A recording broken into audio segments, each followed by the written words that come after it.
aux auditeurs et auditrices. Merci de nous rejoindre. Je rappelle que vous êtes le rabbin de la communauté juive de Neuilly-sur-Seine. Vous conseillez également le grand rabbin de France sur les questions sociétales. On s'intéresse avec vous aux lois noachides applicables à l'humanité tout entière selon la tradition juive. Rappelez-nous d'abord, monsieur le rabbin Azoulay, d'abord l'origine. Alors, cette émission elle est un peu dans la continuité de l'émission qu'on avait fait sur la laïcité et le non-prosélytisme du judaïsme. Et donc j'avais expliqué à cette occasion que le fait, enfin on peut le dire maintenant, que le fait que le judaïsme n'exige pas la conversion au judaïsme des non-juifs, mais le respect de ces lois noachides, finalement ça permet d'éviter ce prosélytisme. Alors ces lois noachides, l'origine, en général on rapporte ces lois à Noé, après le déluge, lorsque Noé sort de l'arche.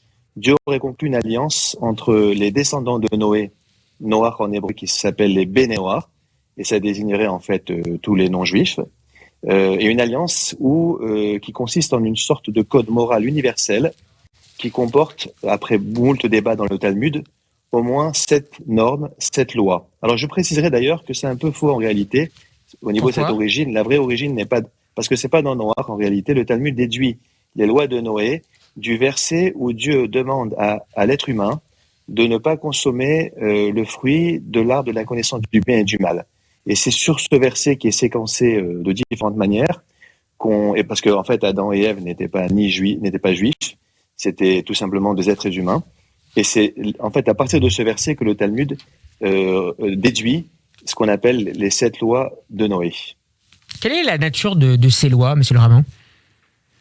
Alors, je vais vous les citer, c'est pas trop long, puisqu'il y en a que 7. C'est plus facile qu'en citer 613. C'est sûr. Pour les juifs. Vous avez une obligation et le reste, c'est des interdictions. C'est intéressant, vous avez une obligation et 6 interdictions.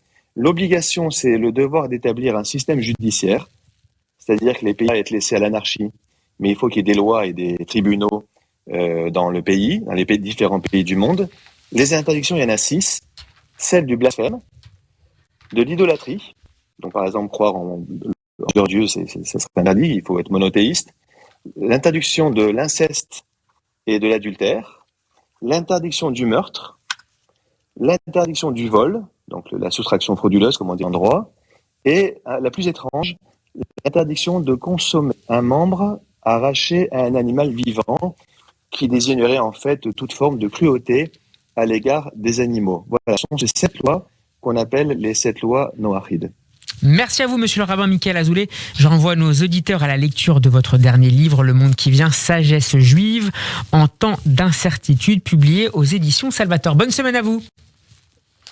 Merci à vous.